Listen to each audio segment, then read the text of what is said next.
A woman disappeared after a night out with a customer.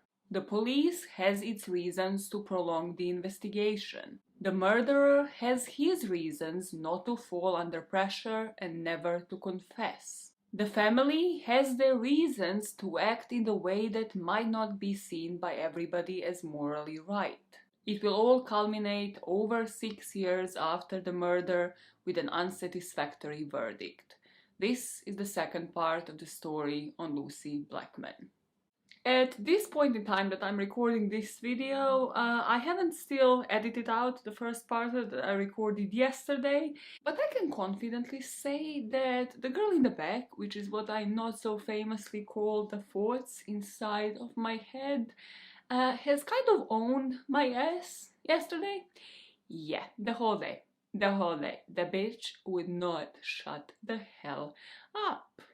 So if you yourself ever have issues with the girl in the back and have thoughts that seem like they control you, just know tomorrow is a new day, because today I woke up and I chose violence. I chose not to let the girl in the back win. So she's not with us today. I'm not sure if you notice it. It's pretty quiet in the room because she's not with us. There are no doubts here today. Sometimes she wins, and sometimes I choose not to let her win. Because if she gets to win, and bear in mind again, she isn't me, she's just the thoughts in my head, then who is to say that other people, just random people on the street, won't win? Because she's gonna be egging them on. Let's be honest, she's gonna be fully on their side, supporting them. So today, I chose not to let her win. So this is gonna be a video without girl in the back, only me and the camera. And the starting point, if you need any advice, what worked for me, was just listening to Doja Cat's Woman on repeat. If you listen to that song for about 10 times, you won't be thinking about anything else, truly, because it's an earworm and like it will be stuck in your head, constantly repeating. Which part of that song is you? Which part do you identify most?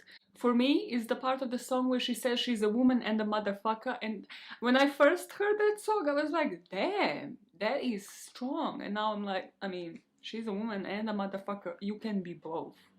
You just need to tame those thoughts and remember that if you're feeling shitty today, tomorrow is another day and it doesn't have to reflect the day before whatsoever. It's like a completely new person, reborn like a phoenix in motherfucking Harry Potter. Alright, so now that you have had that meltdown, how's everybody feeling? Are you ready for the ending of this weird-ass story and for your opinion on true crime to be truly challenged, truly questioned? Because that is something that I had promised last time, and we are balls deep into this story. So inappropriate as a reference, so inappropriate. So Maya is the name, Lucie Blackman's case is the game, is the story of the day. And let me give you a trigger warning and then recap the part 1, which I would definitely suggest watching first, even though I was struggling with the girl in the back and having a meltdown throughout the whole episode and struggling just with the heaviness of this whole case. But yeah, I would recommend still watching that and then coming back to this video and continuing the story, but I will give you a brief recap. First of all, trigger warning, just as the first part, this one more so because in this one we are going to be talking about the criminal in this story, his background, and as I mentioned, the first one, he's a serial rapist. So this whole video is prevalently focused on the theme of rape and the persecution of a rapist. In this part, just again heads up, there will be some sort of graphic descriptions. I will try to limit them, it will only be a couple of minutes, and I will put a timestamp on the screen for that part. But you know, if you wanted to sit this one out or the first one out, again, I'll put a lighter case in the description box. And now, let's get going. Where did we leave the story off? In the first part of the story, we spoke about Lucie Blackman and Louise Phillips, her friend. Lucie is from the UK, she worked for an investment bank, she worked for British Airways, but even though she had consistent jobs, she also fell into debt. So her friend Louise suggested that they go on a tourist visa to Japan, and regardless of being on a tourist visa, to start working as hostesses in Japanese clubs for about 3 months, and the debt would get rid of Lucie's debt, then she can go back to the UK and start off from scratch. In order to excel at the hostessing job and in turn get the most money from the commissions from getting these customers to come back to the clubs, the managers of these clubs strongly encouraged going on dohans, which were dates outside of the club. On one such night, as she was headed to the seaside to go on a date with one of the customers, Lucie would disappear. After months of police investigation and the pressure from multiple political figures, the police finally took into consideration that all of the other previous rape reports from the past decade might actually lead them to Lucie's abductor, might actually lead them to the exact same person. All of these women repeated the exact same story, that they met this customer in a club, that he invited them on a date on the beach, that he picked them up, has driven them there in order for them not to know where they were headed to, that they would always end up in the customer's apartment, and after taking a sip of a drink that he has given them, they would black out. They would wake up in different circumstances, and usually he would either pay for them to stay silent, or he would just drive them back and they would never see this man again. After having driven a couple of these women to the seaside that they referred to, them identifying a block of flats where this man had lived, and the police gaining access to the phone records confirming the location, well, rather multiple locations that he had owned, they just realized that he has purchased a boat. And he wasn't an experienced sailor. It was actually the end of the sailing season, something that I haven't mentioned. And he gave all of the off vibes to the manager of this store because he has requested to buy an anchor and 100-meter long rope, which just isn't something that you do or need. So the police has been thinking that he is finally looking to dispose of Lucie Blackman's body. And they had to speed up the process before the media got a hang of this story, because they suspected that he might flee and that he might actually commit suicide. So they went in for an arrest, and when they arrested this man, something that all of the women described as one of his, prominent features appeared on his face, and that was sweat. The man has not stopped sweating throughout the part 1, and he will not stop sweating throughout the part 2. Probably did not have the best body odor, and the sweatiest man that I have ever covered on this channel. His name was Joji Obara. So, who is this man that has been a serial rapist, that has been kidnapping and raping all of these women, and that probably had something to do with Lucie, if we are to trust all of the clues? If we were playing that speedy game where somebody gives you a clue and you are to guess who they're referring to, Joji Obara's clue would really be that his whole life was just about him hiding his identity. Even if you were to just Google his name, you will probably only find an array of pictures, all of them that I will put into this video because there's truly only a handful, and all of them dated from the time that he was either a teenager or in his early 20s, and then there are a couple from the time that he was arrested. But the man really did everything in his power to keep his identity hidden from the public. And the reasons for that are multiple, and they actually start from his childhood. So Joji was born in 1952, and his family gave him a name Kim Sung-jon. But then his family, through his childhood, would refer to him under 3 different names. One of them would be Kim Sung, the other one would be Seisho Kin, and then the family also identified itself by the name Hoshiyama. So sometimes he would be called Seisho Hoshiyama. The reasons for the family changes ever since he was young would be that his family actually originated from Korea.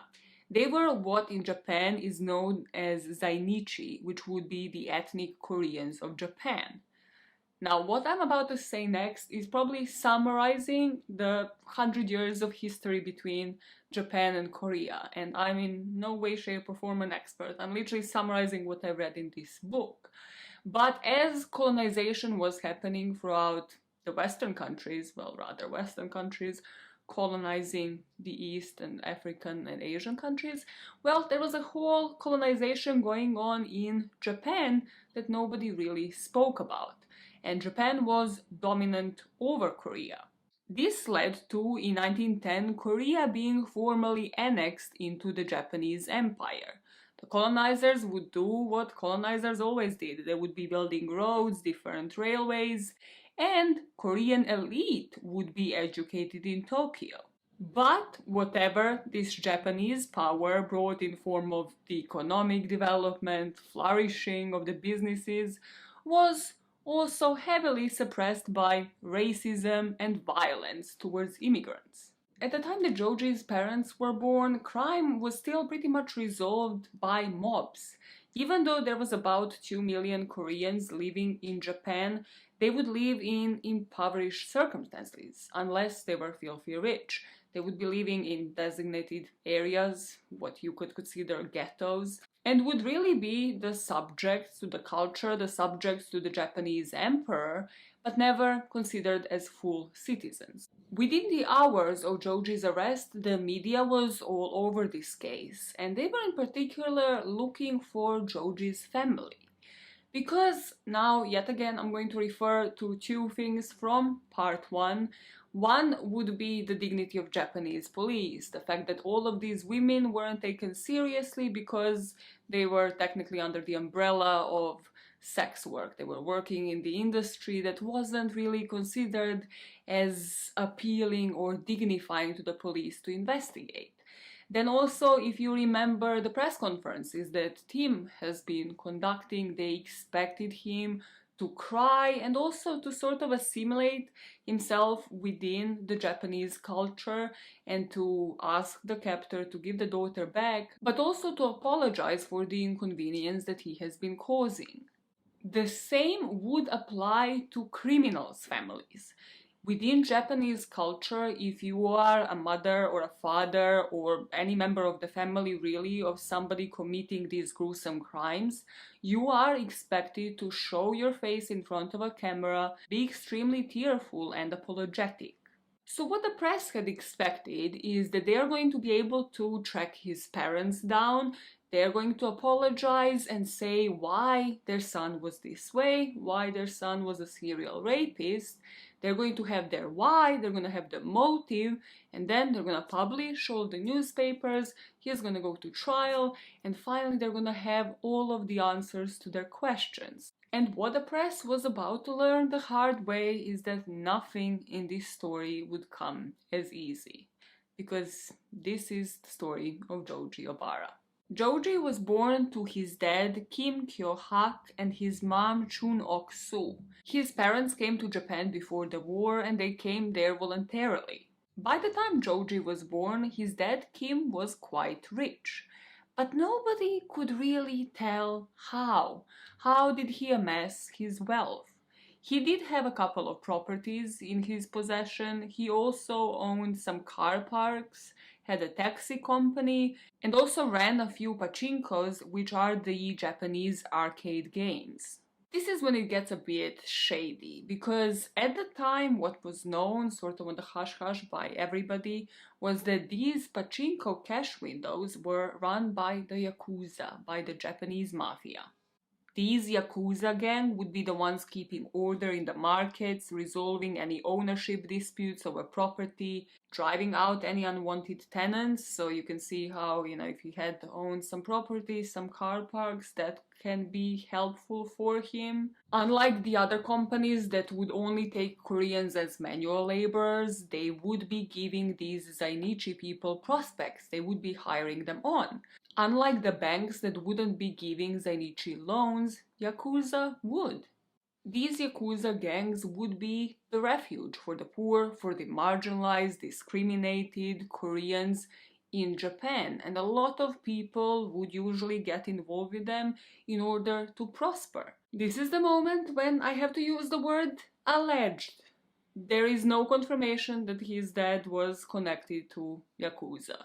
It is only because of the knowledge that we have about that time, about the pachinkos, about how Yakuza operated, and because we know that Joji grew up in a filthy, rich environment. And what the book makes me believe is that establishing a connection with Yakuza upon arriving in Japan was the only way to really run a successful business as an immigrant from Korea at the time.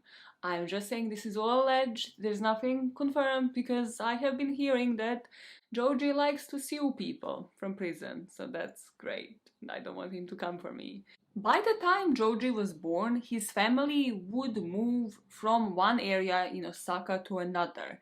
And this area that they moved to was called Kitabatake. Think these isolated compounds, huge gardens, inhabited by, of course, the wealthiest and most respectable people in the whole of Osaka. I'd actually like to say that this is probably where the whole family and how Joji will be brought up, this is where they left their Koreanness behind. If you remember from the first part, I mentioned something that Stephanie Sue pointed out as she was talking about this story that isn't mentioned in the book. And I just find this crucial because it kind of connects everything. And that is that people who would be going to bars, the customers, they will be going to be entertained by the hostesses. The locals knew what is expected because it was always part of their culture. This isn't to justify anything that Joji would do, it's just crucial to kind of connect these dots because I think from the get-go, from how he was being brought up, the Korean culture and history and the wars and how those two connected and how other people actually lived, other Zainichis lived that moved from Korea to Japan was just never related to this guy. He never knew anything but a rich lifestyle. And when I'm talking rich, I'm talking filthy rich. He would be coming from the best private schools in the area, and a couple of tutors would be waiting for him at home. I'm too wise to say this, so excuse me for saying it, but it gives me Parasite vibes. The rich family side, of course, of Parasite. By the way, if you ever recommend me a movie, it needs to be on that level. Because once I watched Parasite, I was like, you know what, these Western movies can suck my ass. Because, like, this is how shit is done. That movie is so perfect. Nothing will ever top it for me. Like, I don't know what the movie needs to do to top that for me. So, just keep that in mind. No pressure, but if you ever recommend me a movie that is around true crime, kind of fake crime, whatever it is, a thriller, just make sure it levels that, okay? No pressure whatsoever. But basically, yeah, he would be coming home to private piano lessons. Piano, violin tutor. Then on Saturdays he would study music with his tutor and then would perform in an orchestra for an hour.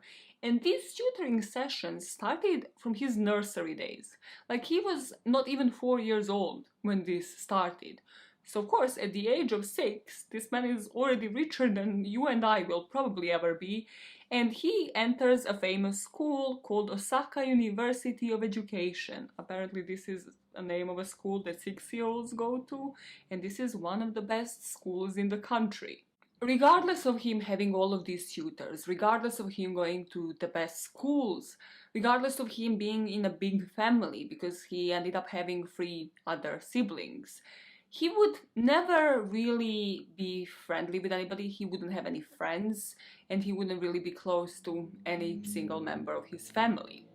The book tells a story about his younger brother Aisho, and I'm just gonna briefly mention it because I find it interesting, the psychology of how his parents operated. It was always sort of as if it was predisposed, the parents worked hard, they have amassed this wealth, and now the kids don't really have to do much. They don't even have to try. They don't even need to have aspirations. They're gonna have all the tutors, they need to have good grades, but it's really just for show, because now they're gonna be into this generational wealth, and they don't really have to work hard or display any sort of interest or passion.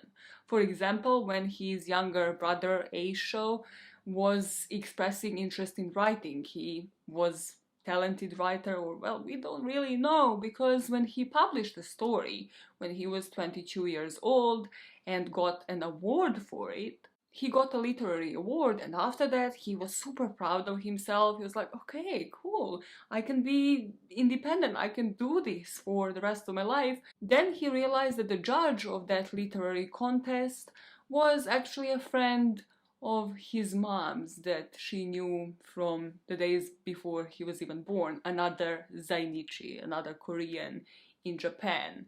And this is when Aisho's confidence fled again. And that is something that is very similar among the siblings that the book refers to, especially prominent in Joji.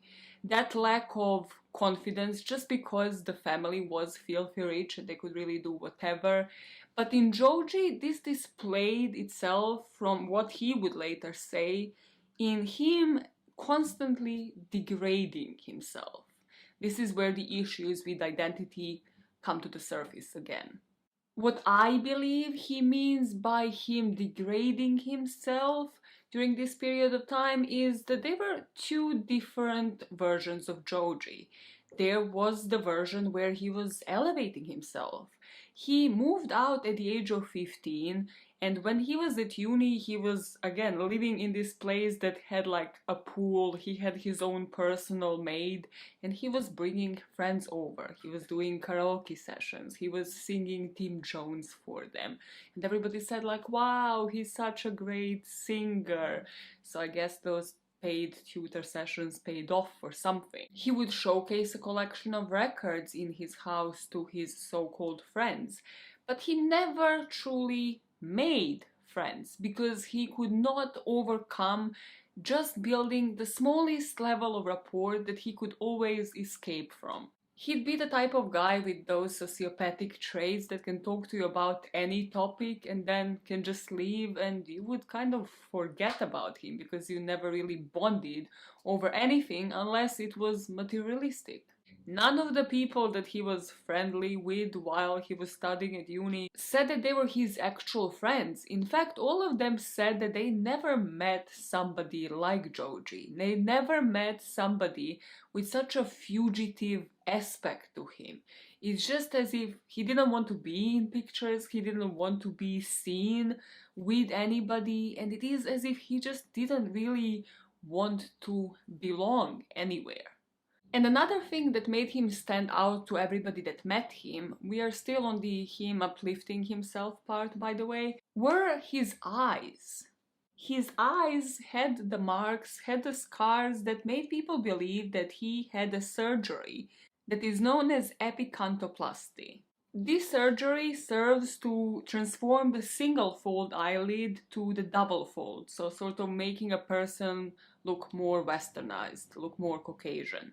Beyond the possible surgery, whenever any of his friends from uni would come to his house, they would never see a single picture of him, his baby pictures, his family pictures, him with his family, and they just found that to be yet another strange thing. He told them he had an income of about 20 million yen a year, so they just presumed that he came from generational wealth, that this must be generations and generations of just rich people in his family, but he never spoke about any of them. My personal theory here is that this kind of just supports what we have been saying about his family possibly having ties with the Yakuza. Because, well, if they did, then you don't want to have them connected. You don't want somebody to recognize a picture that you have on your nightstand of your father or another family member. Now, backed up by his wealth, by his versatile knowledge about different topics, because of all the tutors that he had as a child, he would exude confidence. He would still manage to get girlfriends during this time. In the book, there's only a mention of one actual voluntary girlfriend of his, and this woman's name was Betty. And Betty kind of dated him for a while and then soon figured out that, there's really no rapport. This man cannot really engage into any in-depth conversations. So she left him, and she left him because he wasn't man enough. So she told him once he becomes more of a man that, then maybe he should contact her. And this is when Joji rang up one of his friends and just cried like a baby. So the degrading part of Joji Obara really came once you were to strip all of the superficial layers, and once somebody actually told him the truth as it is, and he didn't want to listen to the girl in the back. He wanted to ignore her at all costs, and it would be the moment when he would be hit by the truth that he didn't just sit and reflect like any normal person would, be like, is the problem within? Is the problem in me? No, he was determined to become a man. And the only means that he knew how to become this man that a woman would actually want, this mature man, would be through paying them. The way he got friends to come over because he lived at a rich place, they wanted to spend time in his house. The way he got everything in his life by paying for somebody's services. That is what resonated with him in this moment in time, and from that point on, he will do everything in order to become this mature man, and that meant treating women as objects. In 1969, as Joji was living in this flat, his dad died. The family would release an official report that his dad died because of a stroke, but that was also highly suspected and sort of gossiped about at the time because his dad died on a trip overseas, and once he was dead and the funeral took place, nobody really cried at the funeral, nobody really mourned him. And later, the family fitted the bulletproof windows on all of their homes and properties, which kind of leads me to believe that this might have been a hit on his life that nobody really elaborated further on, because yet again, he was never a member of the Japanese mafia. With the death of the dad, the wealth was now split between the sons and the widow. Seisho, now known as Joji, at this time received the car parks and the property, including the place where he was living at the time. Seisho took his father's death to heart, which is probably the most normal thing about him, really, during this whole case. And at the age of 16, he got into a car crash, which he would say later is why his eyes have had surgery done on them, which, whatever you want to believe, whether he was kind of stepping away from his Koreanness, which he will do yet again on repeat in this story, or whether it was because glass was stuck in his eyes and they just had to get rid of his eyelids as well to take the glass out of them, whichever story you want to believe. But he was kind of on the decline. His grades have suffered, so he didn't immediately enroll into the university that he was supposed to go to. Later, yet again, he would say that he did, that he studied law and then he studied politics. In 1971, he would change his nationality from South Korean to Japanese, and this is when Joji Obara was born, because he also officially changed his name. There are about 2 pages in this book speculating as to why Obara, why Joji, and the short of it was that it was Americanized enough. Joji would correspond to George, Obara would correspond to something like O'Hara or O'Hara. Listen, there's about 2 pages. I don't know, does it mean anything? Could it be just one of the pieces in the puzzle of him trying to step away from his Korean roots? Sure, or knowing Joji and how his mind works, it could also mean absolutely nothing. With the change of his name, we will lose the trail on Joji Obara for the next couple of decades until Lucie would disappear. Well, the trail would really always be there because there would be police reports or women reporting that they have been raped to their families and friends, but they just wouldn't be taken seriously. But this is where the pictures would stop. He would not be photographed for the yearbooks for the uni, he would always decline to go on the photo day, he would never work a day in his life. And that is partially because of something that happened in the 90s in Japan, which was called the bubble economy, where everybody that had a property, whether they deserved it or not, even if they were to only inherit it, would benefit from it, would become rich just by owning the property. And we know that he did inherit a couple of them from his father. So this is when he started buying further properties. One in Roppongi, where he would end up being arrested. The other one, like overlooking where a prince lived at the time. Then the one at the seaside. He would be buying car parks, and that is literally how he lived, by, renting these places and by just generational wealth. His neighbors, just like his friends in high school, would attempt to have small talk with Joji, to have a conversation with him, but this would never yield success, so eventually they would just give up, and Joji just lived as a shadow for about 30 years. All throughout the next 3 decades, Joji would not care about a single person. The only thing he would care about, well, I'm gonna get hate for that because a lot of you will not consider pets to be things. The only being that he cared about was his dog, Irene, which was this Shetland Shepherd. Is that you don't know dogs for shit? Yes, no, Shetland Sheepdog, Irene. And when this beloved dog of him eventually died, we have an exact date when she died in 1994, he, as we know, preserved the dog. He put her into the freezer and the dog has been frozen by the time that these detectives would walk into his flat for about 7 years. So yeah, the dog was definitely there for a while. He had statues built of his dogs around his flat to commemorate her, and he preserved her in the first place because he thought the cloning technology is going to advance and he will be reunited with his dog again. Finally, in the early 90s, reality starts catching up with Joji. And now you're like, what are you talking about, Maya? He's clearly been raping women, but hasn't been brought to be prosecuted for them.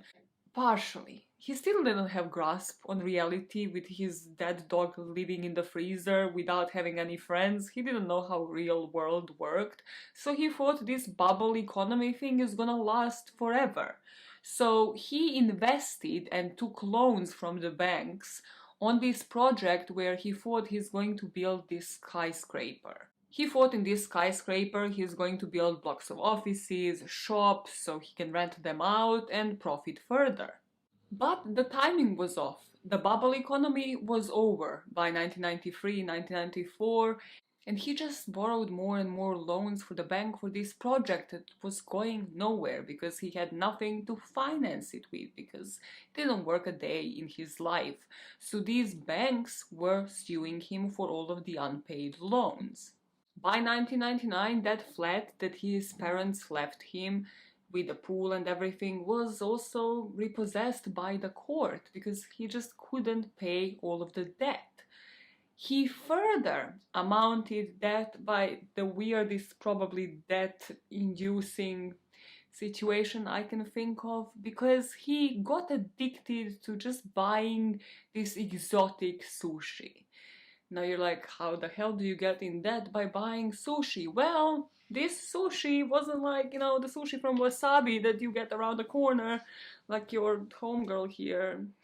It's like a cheap ass. Even that, I would say Wasabi is overpriced, even here in the UK, okay?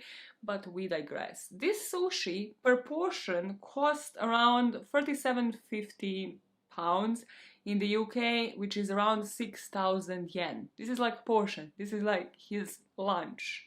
He would order this delicacy, and this sushi was so expensive, again, because of the bubble economy, because people could afford it. Just further telling you, this guy didn't really even know or care how much things cost and how the economy has changed, how he can't be living the same way that he lived a few years ago.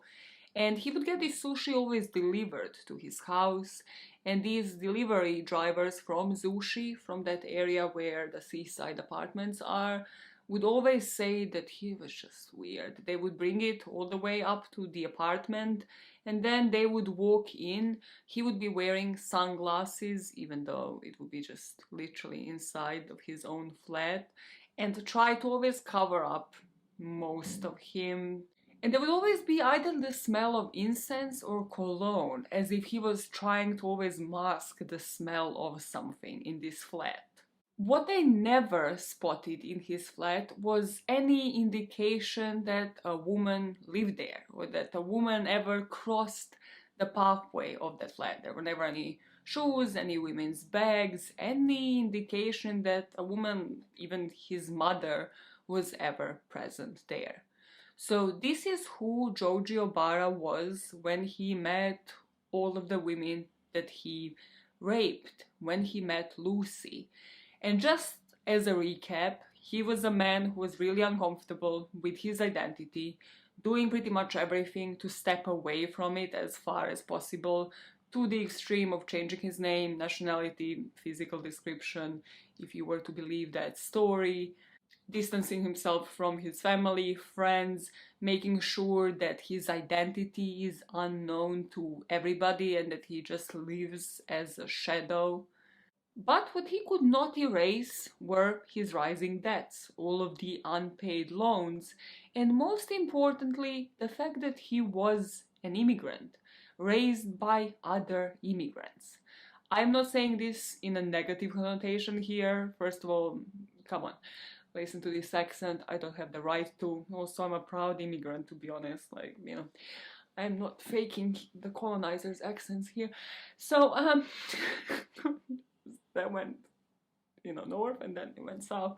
I'm saying that as much as he distanced himself from his family, from his Korean culture, and tried to fit into Japanese culture, well, he wasn't doing a great job at it, was he?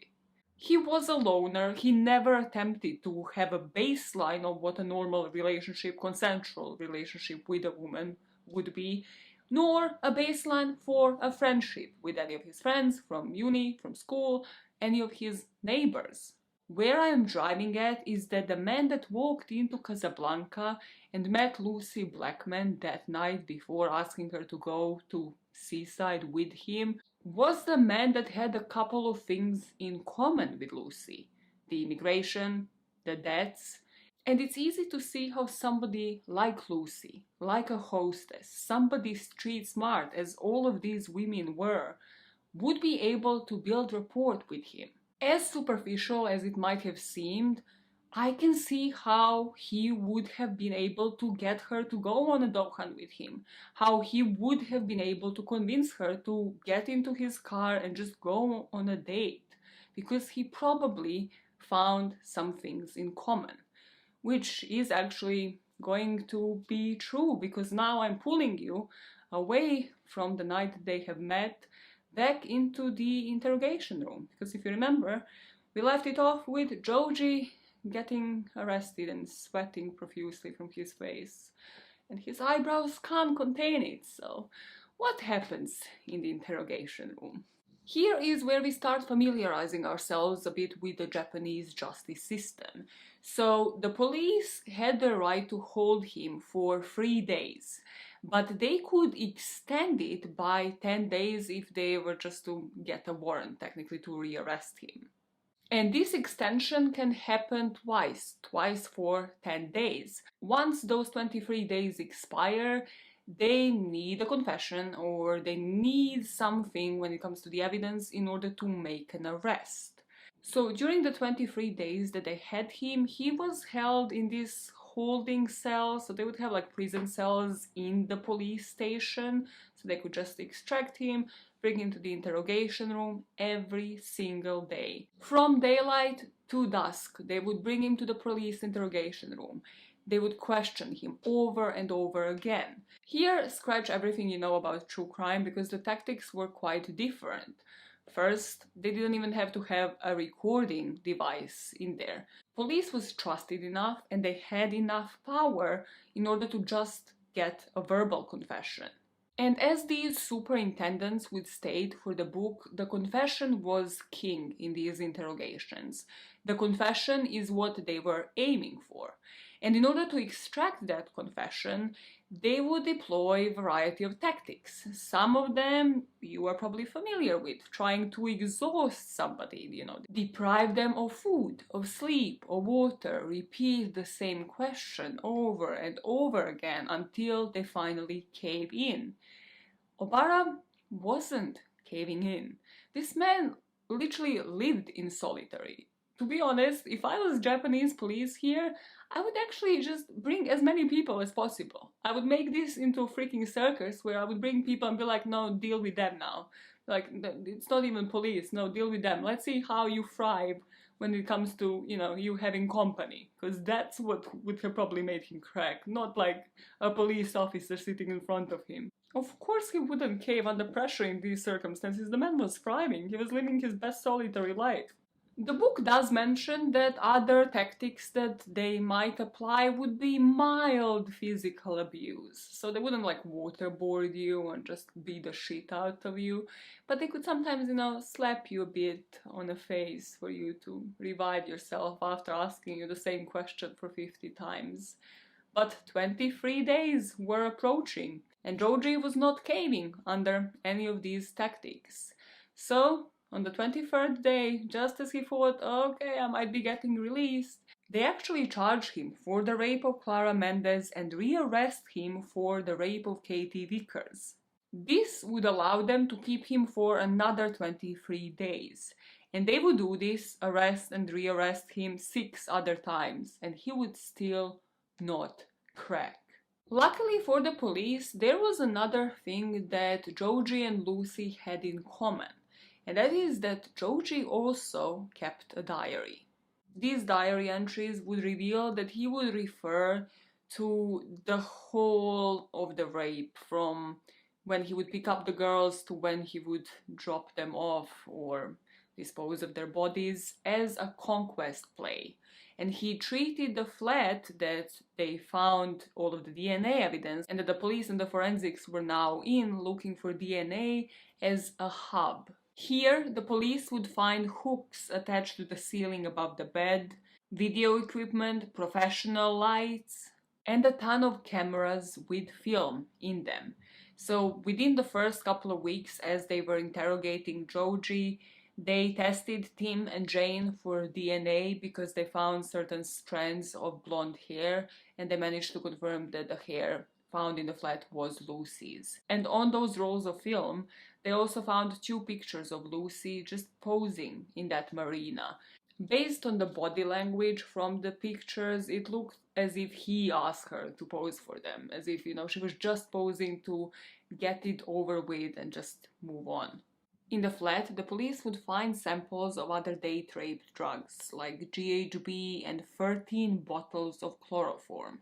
Obara at this point was a hoarder, so it would take them weeks to even just take all of the documents and sort them out, notebooks in one pile, the documents that looked like they were decades old, like yellowish receipts, and notebooks that looked like they were from that period of time in another, DNA evidence, going to the forensics. So this was already proving to be a huge operation. But something that they found early was a list of about 60 women's names, whether they were Japanese and foreign. And beside each of them were the aliases that he was using. So whether it was Yuji, Koji, Honda, Saito, Akira, whichever one he was using with that victim. Another thing that was found early in the search of his flat, and that was because it was bought recently. This was the receipt for, technically, murder supplies, because this purchase was made on Sunday, day after Lucie disappeared. And the purchase was for 10 kilos of dry ice, a packing box, camping equipment including 3 two-man tents, 3 ground sheets, a folding table, 26-liter cooler box, electric torches, and a sleeping bag. That same day, he went to the hardware store, he bought a towel, 3 bags of cement, the cans for quick-setting agent for cement, a paintbrush, plastic box, bucket, and a broom. Then he would go to a third shop, buy some chisels, buy a hammer, wire, knife, scissors, gloves, plastic bags, an axe, a handsaw, and a chainsaw. Even if this is your day one into the true crime world, which I kind of hope it wasn't, because this is the case, you probably understand where the chainsaw bit is going and why he was buying the ice and the tents to possibly contain blood, and we will go into that into further detail. But now let's focus on what the police actually read in those diaries, because those diaries kind of give us a modus operandi, if you wish. Joji had 2 types of victims, and this is his words, okay? I'm just the messenger, right? So for one, he would go for hostesses, for foreign women, and those women would usually be blonde, attractive, very similar looking to Lucie. The way he saw these foreign women was ugly in their minds and drug addicts. So all of them belong to that same category. And the second category for him were local women, were Japanese women. And here, again, his words, these victims of his, the Japanese ones, would be fat and ugly. So they would be ugly in appearance compared to just ugly in their minds. And he said he enjoyed sex with an ugly girl. If I had covered this case about 2 months ago, I would have probably been even more incensed by everything that I have read in this book and everything about his diary, truly. But once I covered 3 cases on pickup artists, I don't want to say understand it better. I never will be able to. But at least I'm aware of the rationale. Everything about Conquest Play, treating it as a hub, as if it was all a strategic base with professional lights, with him treating this almost as a process, almost as work. The way he would refer in his diaries that he's administering drugs. These serial rapists and pickup artists that I covered on my channel do everything to rationalize to themselves that this isn't rape. Obara would later describe any of his conquest plays, regardless of which type of the victim it was, as consensual because they were sex workers. That's what he said. Because they were sex workers, he paid them for it, and therefore it was consensual. So everything in his mind he's doing is in order to sort of be able to defend himself one day and say that it wasn't rape. I'm not saying it's rational, I'm not saying it's rational behavior, I'm just saying after going in depth into a couple of these cases, that is how they rationalize it to themselves. The entries to his diary dated back all the way to 1970, and the tapes dated all the way back to 1980. So the police looked for the device that could play these VHS tapes in the police station. They dusted it off, and this is what they would see. Combined with the diary entries, it really painted a picture for the police about the process, the conquest play, the modus operandi. And this is where I'm going to put a timestamp on the screen, because this next part is grim. As mentioned, he would refer to him spiking a drink as administering a drug. And all of these drugs would be given different abbreviations. He probably did that just in case he gets caught one day. So, you know, chloroform would be CRO, which is sort of an abbreviation for the word chloroform in Japanese. So, something like that. And all of the women would be given a number, because of course he treated them as objects. The first shot in those videos would usually be just a woman sort of like cheering, you know, raising a glass, there would be like a clink clank, she would drink a sip of the alcohol that he would give her, and then you could see a cut on the video, and the next thing you would see an unconscious woman just lying in the bed with cameras and lights on her. His body would be in the shot, and people described it as a pretty average body. It didn't look like he invested much into how he looked in those videos, except for the fact that in most of them he would be wearing a mask. And different prosecutors would later say that this mask looked differently in all of these videos. In some of them it would just be covering his eyes, kind of like a Zorro mask. In some of them it would be with yellow and black stripes, as if it was a tiger kind of mask. And then some of them would just be like a balaclava. So different types of masks to conceal his identity. Then on these tapes he would proceed to rape women in different ways, sometimes using objects, using cucumbers, using multiple objects that a doctor would use, as if the silver medical tools, and he would have two screens facing him as well.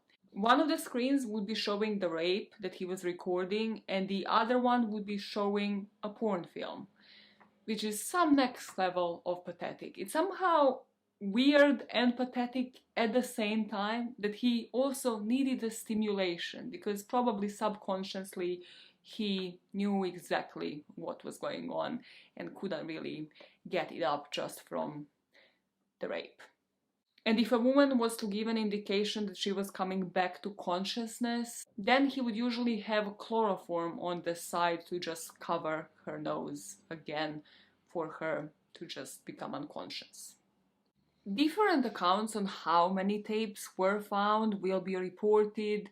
So one report said that the police covered 1,000 of them. Another one said there was almost 5,000 of them. Superintendent Udall said that there were 170 that featured more than 150 different women. So that is sort of the closest one to the truth, I assume, because if you remember, some of those tapes dated back to, well, 80s, and then there were diary entries from the 70s, and Obara said that there should only be 9. So yeah, it was not really here with us in the reality check moment of the day.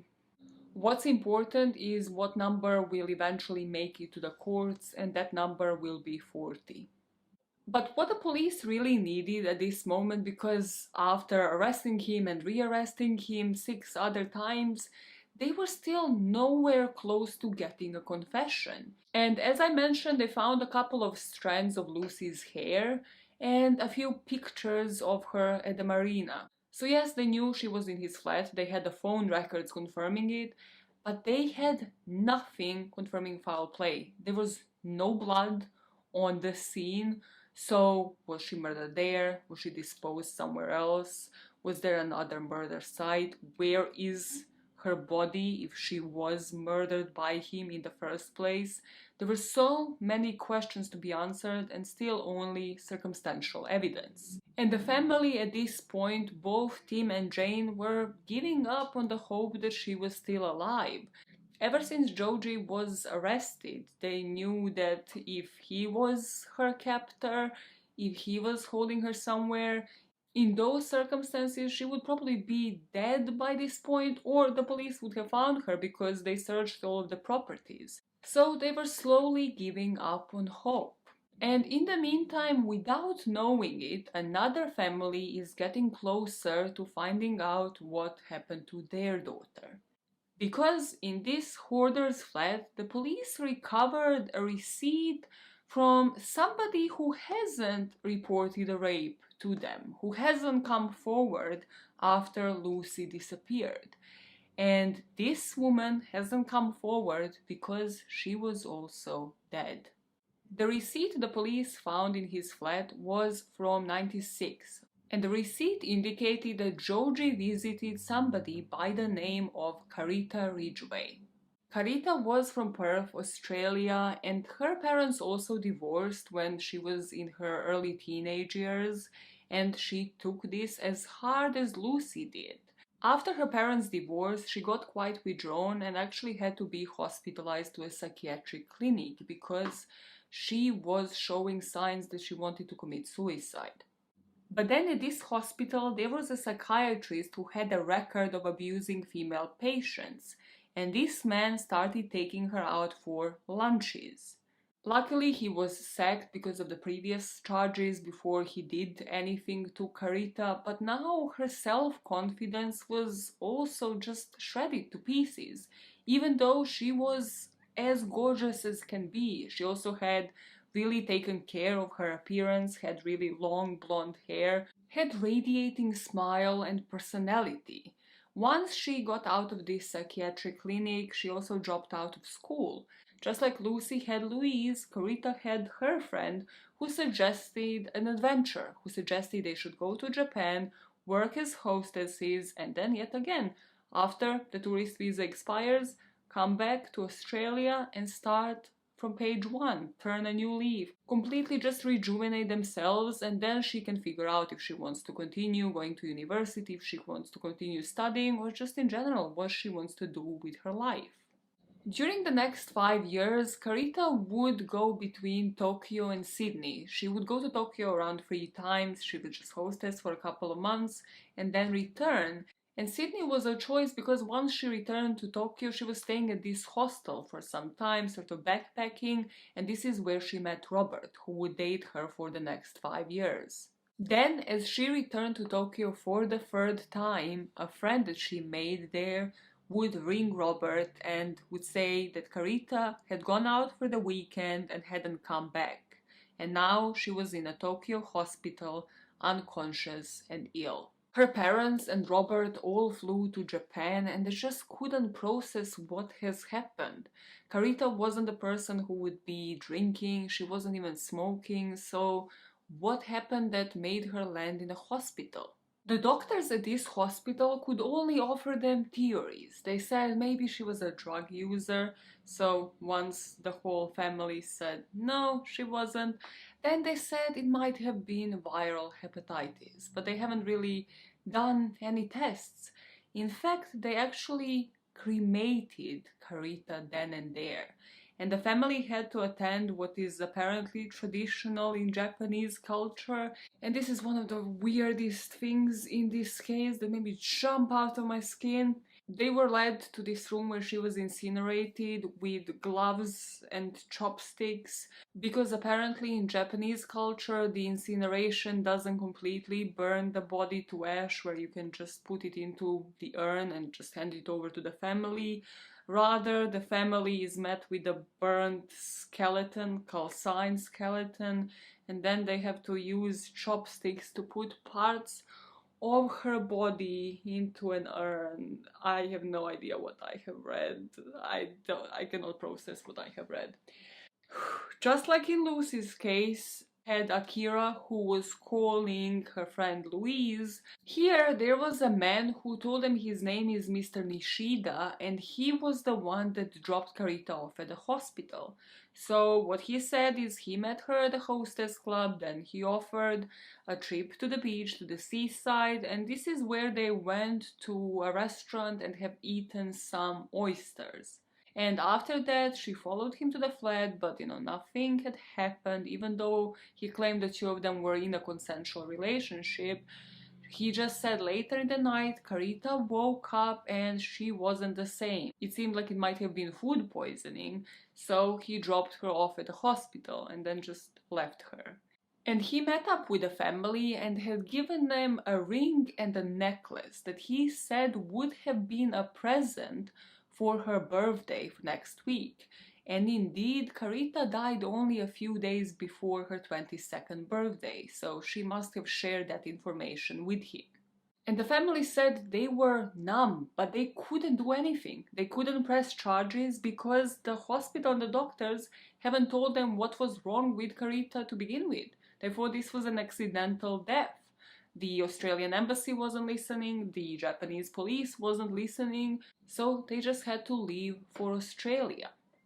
At the point that the police found the receipt connecting him to Carita in his flat, he was already in this holding cell for 3 months. No confession over anything. Everything he had ever done in his life was consensual.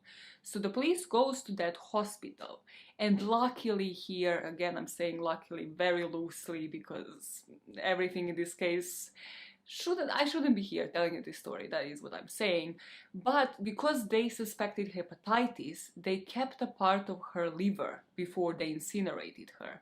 And here, when they tested this liver, like 10 years after, the liver tested for chloroform. So now everything sort of makes sense when you think about his MO, when you think about what he does to these women. So the superintendent Udo walks into the police interrogation room and tells Obara, tell us about Carita Ridgway. And Obara was super offended because he said, you called me. I was such a concerned boyfriend and I took her to the hospital out of concern and then she ended up dying. And I mean, of course, I couldn't hold her body, so I had to give her up to her family. But he was outraged that they would even call this a rape because this was a consensual relationship, according to him, like every other one that he had. They had this information on Carita and they could have technically gone to trial for her murder, but they were still looking into Lucie's disappearance. And this is where various sources say different things, one of the sources being the Azabu police. They have said they have been investigating one of the flats that Joji Obara owned. And not just the flat, but of course the whole area surrounding the flat, because they suspected he was buying a boat to dispose of the body. And this is the flat, and this is the area where the police was called because he was making some noise in his apartment and where he showed them that dog in the freezer. So they were really suspicious of this area because it didn't seem now in hindsight that he was just going to bury a dog. Now, only a couple of minutes from the apartment, only around 200 yards, there was a beach. And there was something that they would refer to as the cave. All of these searchers, all of the detectives, including the superintendent Udo, would claim that they had no idea where the body was until this day. They just happened to think to search and dig into this cave. But there are theories that this might have been a cover-up or that they might have tried to prolong this and wait for more evidence to get lost.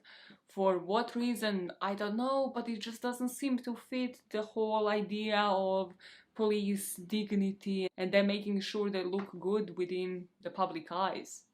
After 7 months of holding him in that cell without him confessing, they finally decided on one morning to actually go to this cave.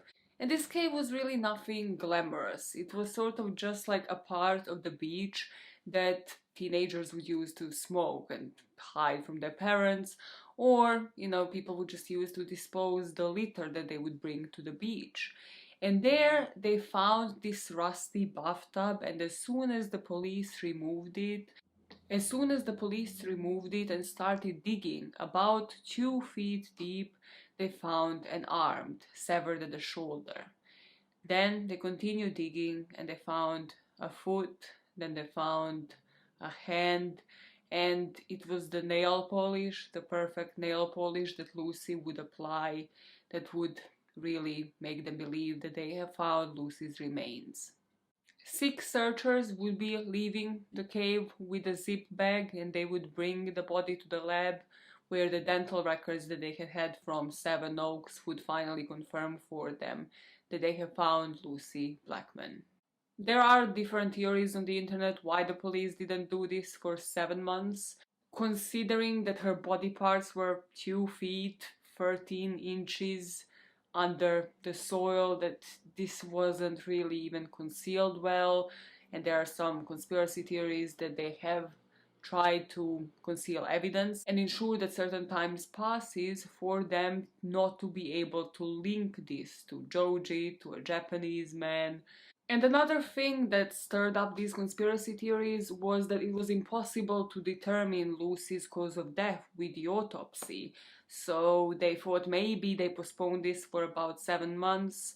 Again, just like in Carita's case, in so many cases where they didn't take the reports seriously, that they wanted the decay of potential forensic evidence. They maybe wanted, the bugs, the insects to eat up on the organs, so it couldn't really be connected to Joji, to anybody that is from Japan. I don't know what potentially they could be doing. I don't really know Japanese law. Maybe they had to wait for him to say something indicating a location. Let me know in the comments if you know. The way I see it, it is a shitty police work. Just plain, just from what I've seen part 1, part 2, there's just no excuse, and it's really shameful towards this police department that this is how they treated this case. Because as I will summarize in the end, I really shouldn't be here today telling you any of these stories. Because had the police taken any of these reports seriously, so many victims could have been spared. After they found Lucie's remains, the Blackmans held a press conference, and here Jane was as compassionate, as empathetic as always, and Tim kind of drove attention to Lucie Blackman's trust, which I will put in description. I find it a really useful source, and I didn't know this existed until searching for this case. It is kind of like a how-to manual in missing persons cases abroad. So, if you have a loved one that is missing abroad, in particular in Japan, but there are also resources on what to do, step-by-step guides, sort of what forms you need to fill depending on different laws. It's a great website and a great source of information. Maybe just the timing was off because quite literally her remains were found for him to plug something like this, because he followed that statement by also offering up his Japanese account number and trying to get people to give donations. But what he also slipped up on was telling the press that they will be visiting the cave, that they will be visiting the disposal site. And of course, the media took note and they were there. This was Rupert's first time in Japan, her younger brother. This was extremely traumatic for everybody. It is a disposal site of their daughter, their sister, and the media just never gave a shit.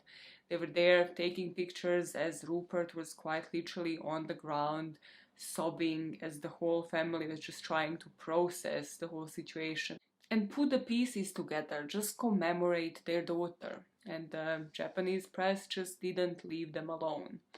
2 weeks after that, they brought Lucie home and there was a funeral. The funeral was actually at the venue where Tim and Jane got married over 20 years before, and about 260 people attended it. And Sophie actually described this pretty well. She said, first of all, she didn't believe that any of those 260 people, excluding obviously the close family, were there for the right reasons. That a lot of them were, just people from school, the random people that went to the funeral just because it was an event, just because it was still making headlines in the news. And that this was really a dividing point for both how she interacted with her friends, but also with the rest of the family, because the family was all pretend during the funeral that everybody likes each other, that everybody's just, agreeable with one another, and then they went their separate ways and sort of just never really spoke. They went to their separate families. And when it comes to the friends, well, Sophie really suffered. I mean, Rupert as well, because he would have to go back to school. They all said that these friends didn't know what to talk to them about, because how do you talk to somebody whose sister was found dismembered in a cave in Japan? Like, what do you say? What kind of questions do you ask?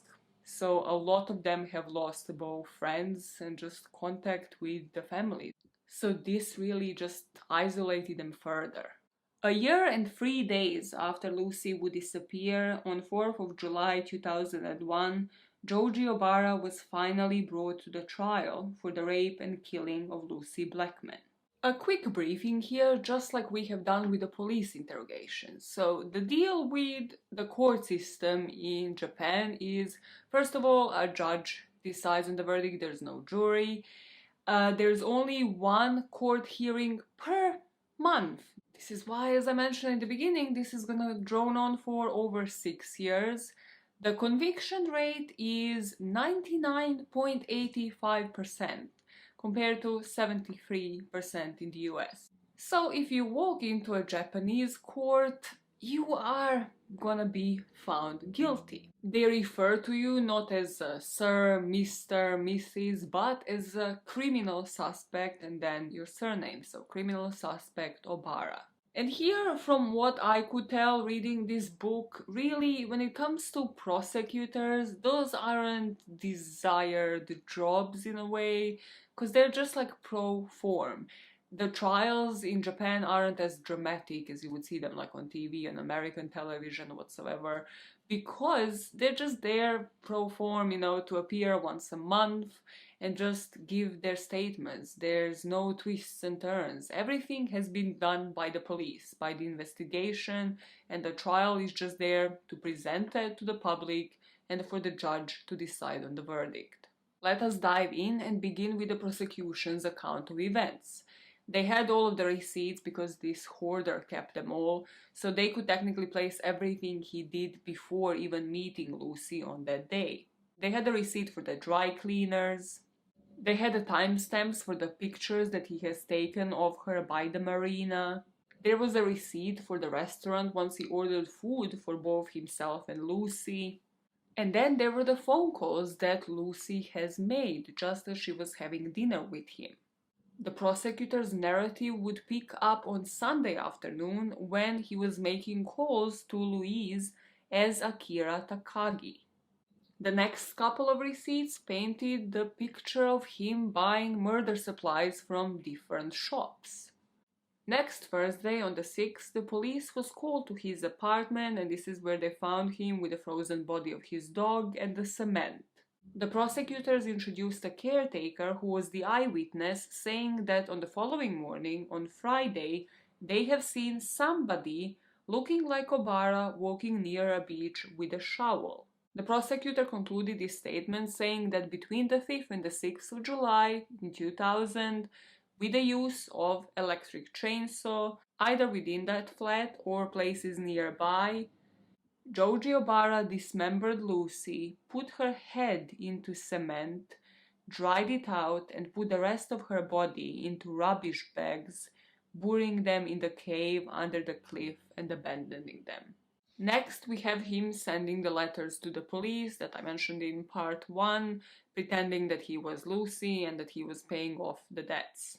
But where the prosecution had a gap was between Saturday the 1st and Sunday the 2nd of July, and then between the 5th and the 7th. And this void couldn't be filled by the phone calls, by witnesses, by transaction. There just wasn't a record of what was being done.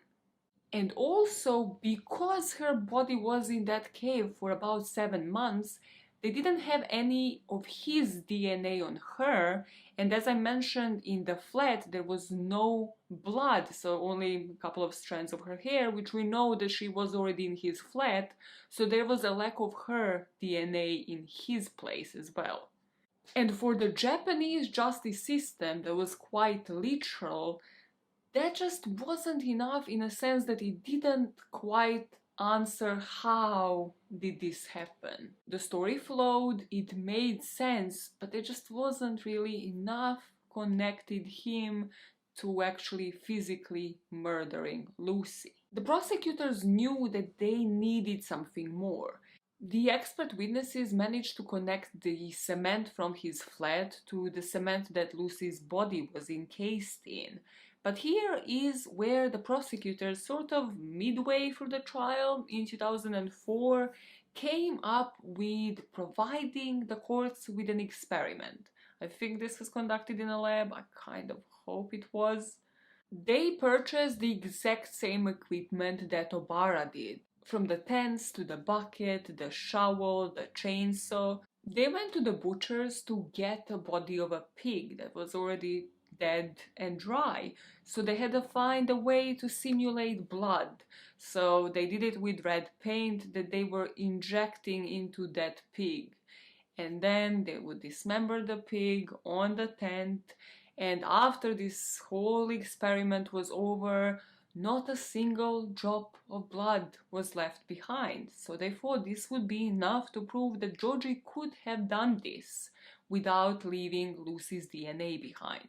But Obara and his legal team weren't about to focus on proving that he didn't commit the crime. They just had to show that the prosecutors can't prove it, to show how weak the evidence was. There was no video, that cause of death was unknown, and finally that he couldn't carry this large body without being seen.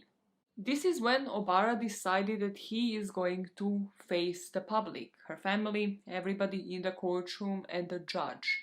And something that I should loop you in on, Obara's cell at this point was kind of like an office.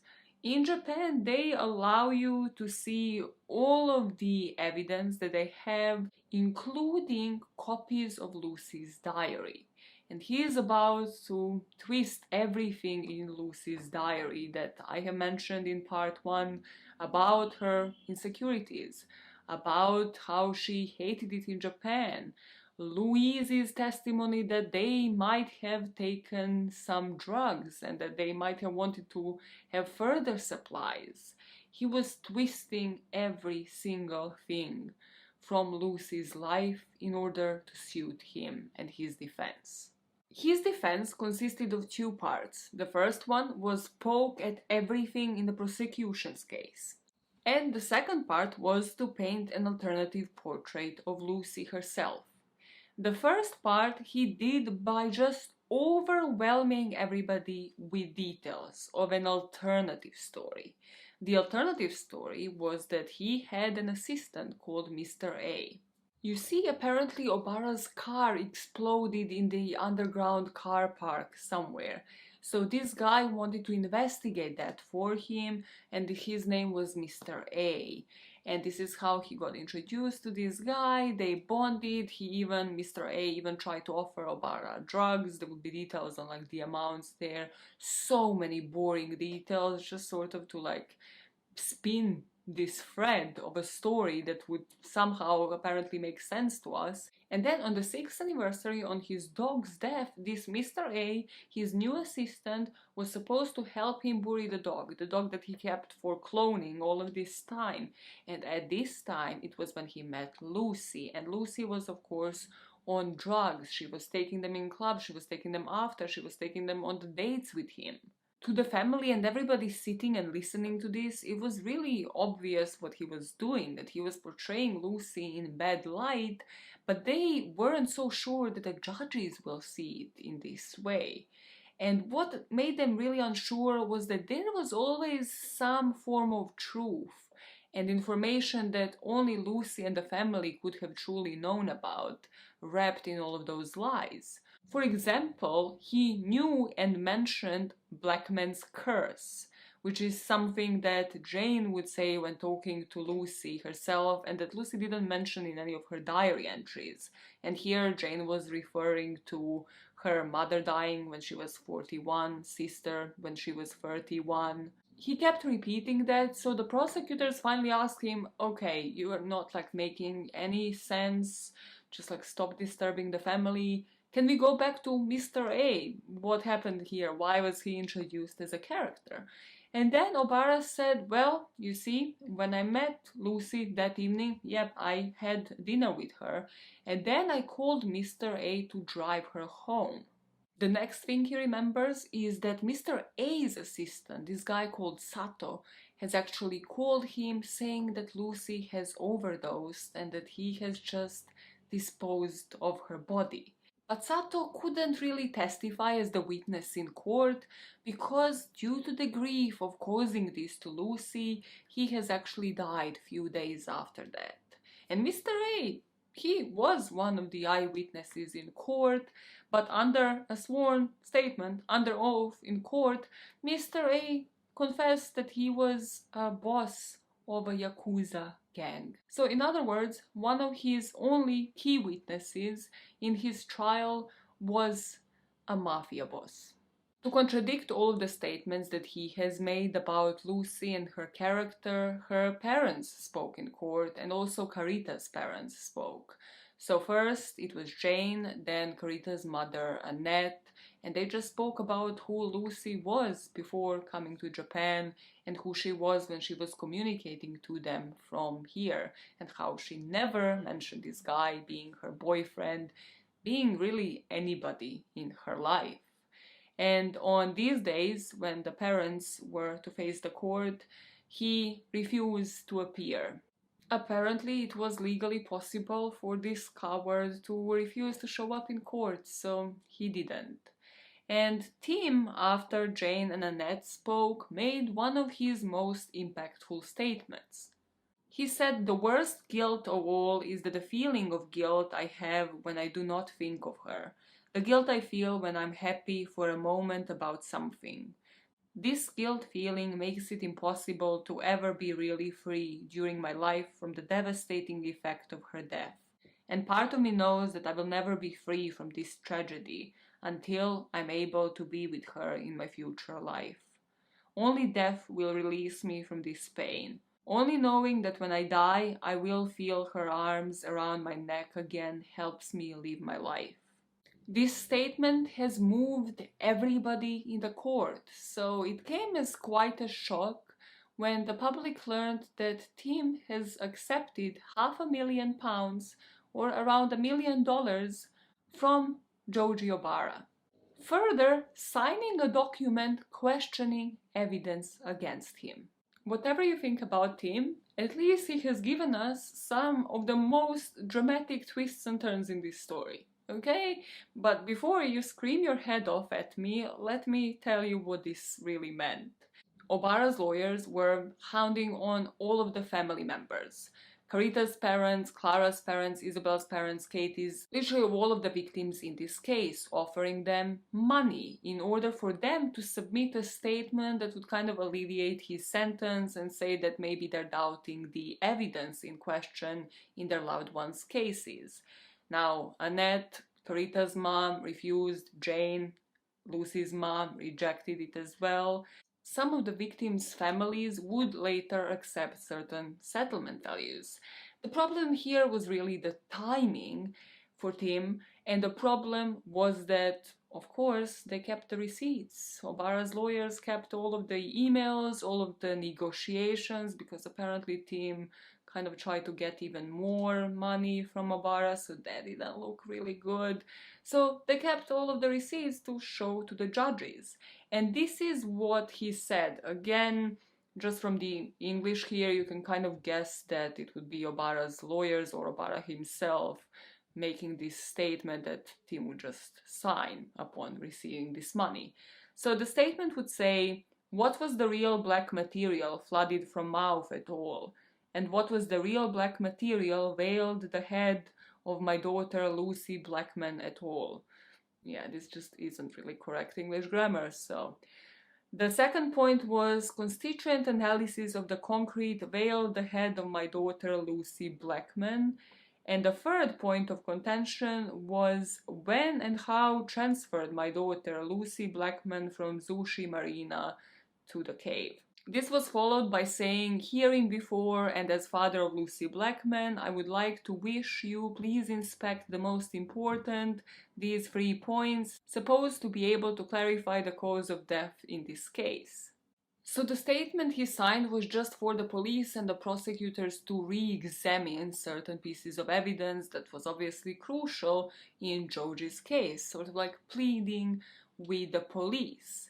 And now, as much as this probably doesn't make sense, resonate with you, you can be thinking, what would I have done in that situation? And we'd all like to think that we would say no to £500,000 or $1 million.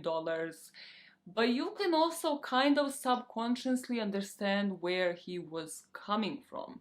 If for nothing else, for the fact that why would a criminal, a killer of his daughter, still remain rich if we can make him $500,000 poorer, if he can make him lose some money? Because how much money have the Blackmans spent to come to Japan, to buy all of the tickets, to hire private investigators? He was scammed a couple of times before, to actually pay for the missing poster, for everything. you could really understand to a certain degree why somebody would opt in for a decision like this. And in Japan, there is an actual term for it, and this is sort of a common practice. The term for it is consolation money. The idea is, in the cases of this kind, about 1.5 million yen is sort of the exchange rate for a 1 year reduction in sentence. The difference in Obara's case was that there was no exchange. Obara was not to admit to anything in order to get his sentence reduced. So he only paid up the money for, well, him to look bad really, and for that to reflect on the whole case and to shit all over this that was already lasting for about 6 years, and in order to put the reasonable doubt in people's heads, in all of these judges' heads. Why would the father of a victim submit such a statement asking them to question the evidence again if he wasn't questioning the case himself? This was particularly bad timing because it was only few months before the closing statements. So, over 6 years after Lucie was killed, on 11th December 2006, the trial would come to an end.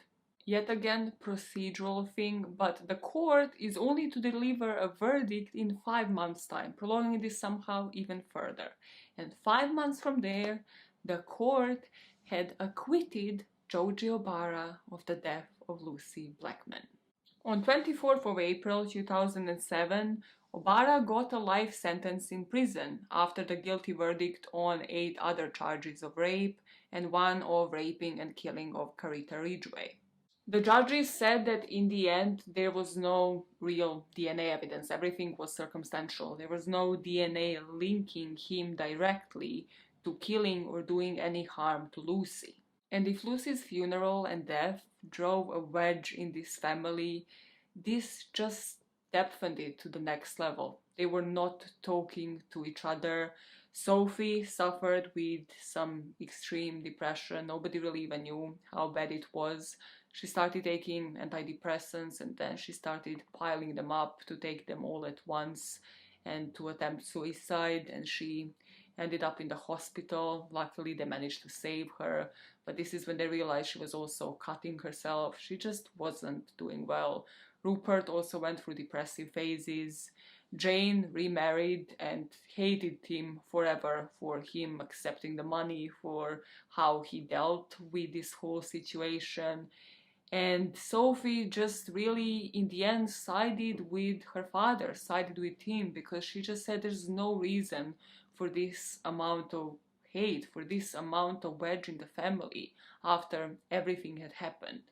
And after the family, the most stricken person was Louise, her friend. She just said the amount of guilt that she has felt and that nobody really cared.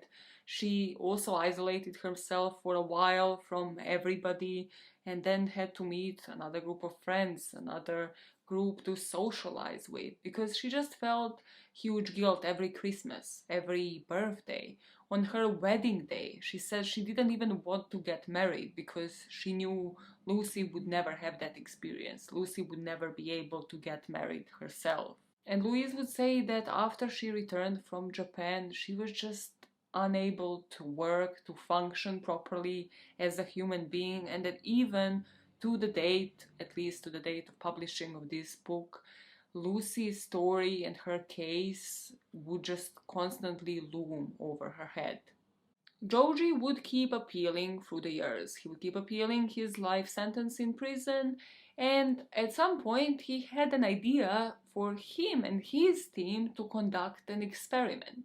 And this experiment consisted of his team buying a mannequin that would be in Lucie's size and then buying a freezer for him to prove that Lucie's dismembered body, so I don't know how he dismembered a mannequin, but he did, so that this dismembered mannequin wouldn't be able to fit into this freezer for him to even keep it in the flat, let alone for him to carry it to this cave. This wasn't accepted by the judges and his appeals were continually denied.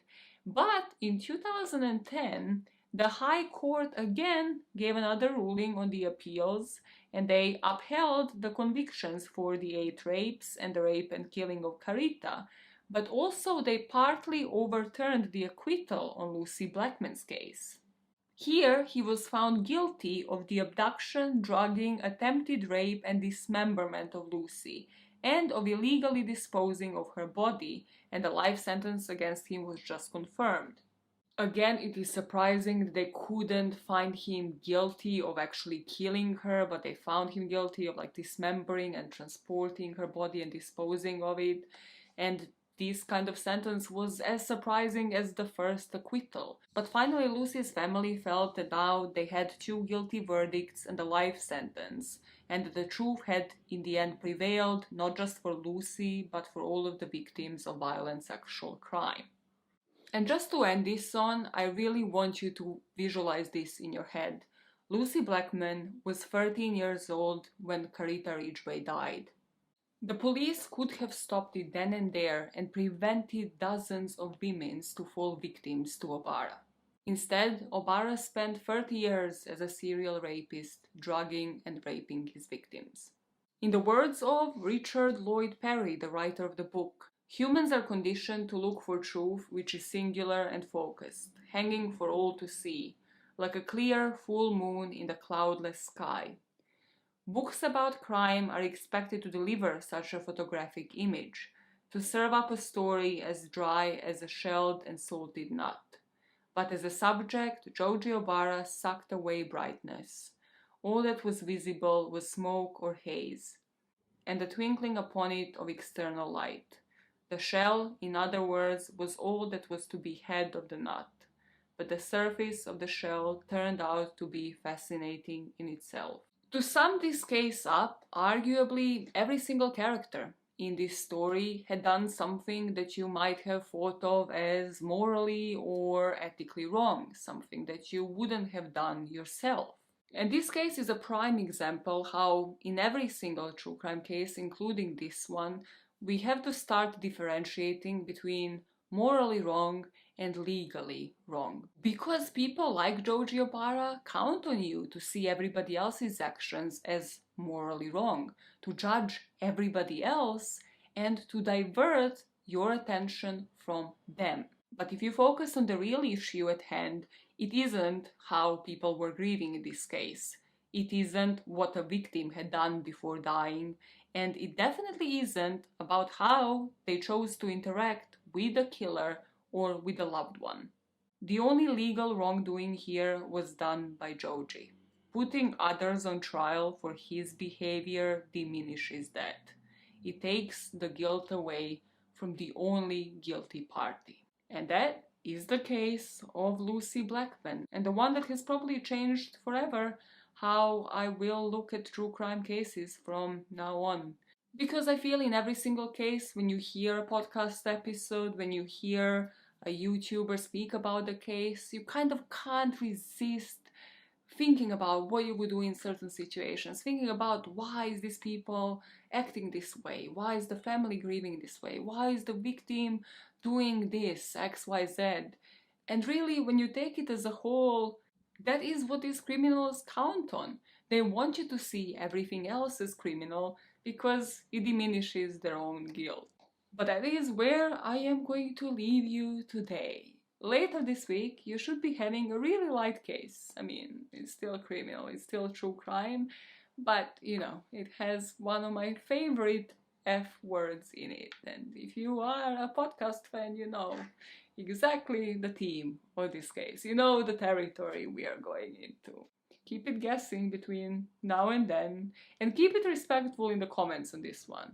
I just want to also say, I almost forgot about this, that I'm not siding with any member of the family here. I have just quite literally retold you what I have read in the book, and the book was published in 2011, so I haven't looked up on the information since, and I would like you to also leave the family in peace and probably not look it up as well, because they deserve to just be able to move on and grieve in their own ways and not be judged by the public any longer. So I just wanted to say, I'm putting the information on Lucie Blackman's trust purely for the information's sake, purely because I think it is actually useful, and I didn't even know that these kind of resources existed out there for the missing people abroad. So I just found this to be quite useful, you know, if the other side of the family has website, has any resources, or if there's anything that you would like to bring to my attention, because I do understand the book was written about 10 years ago,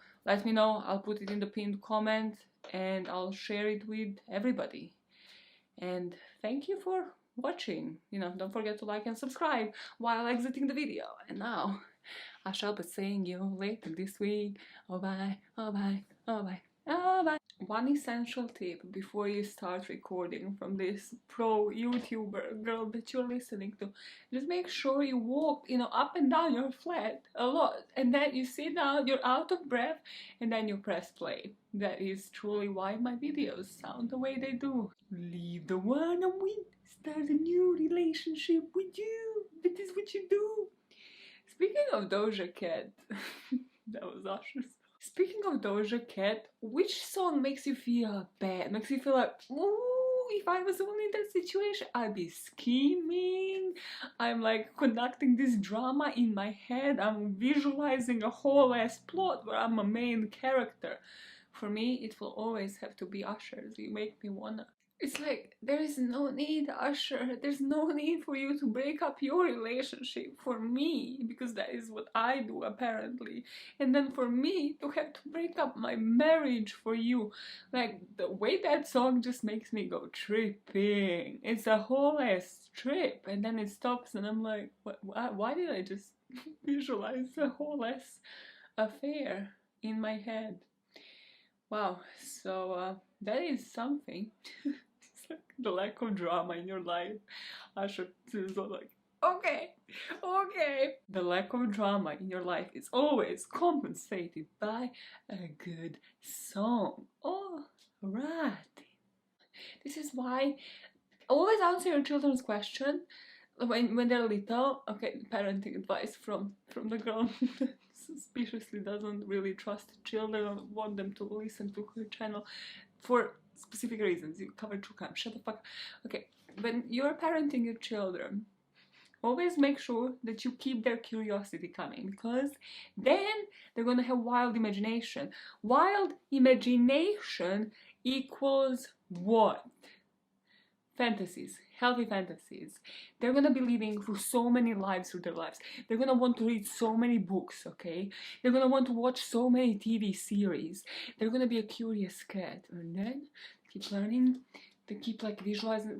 It's like so boring not having imagination. I could never picture my life that way. No. I lived for like 100 lives just in the past 10 seconds. Yeah, just on that level. So always keep your children curious. Keep them asking, keep them coming, asking questions. I was an annoying little cunt. Keep them coming your way. Okay, now let's continue. Joji likes to sue people from prison, so that's great. I don't want him to come for me. I'm a small little mouse. Joji, look away, look away. Hopefully you don't have YouTube in prison, god damn it. Are you spoiling the whole story? You just, no, put this in the outtakes, you bitch. Spoil the whole fucking story in one line. And the fact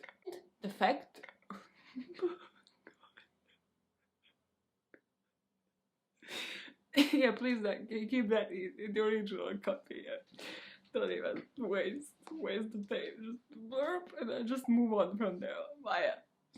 Just imagine you making an impactful statement anywhere, like a speech, a graduation speech. Why would you? Why are you Bill Gates?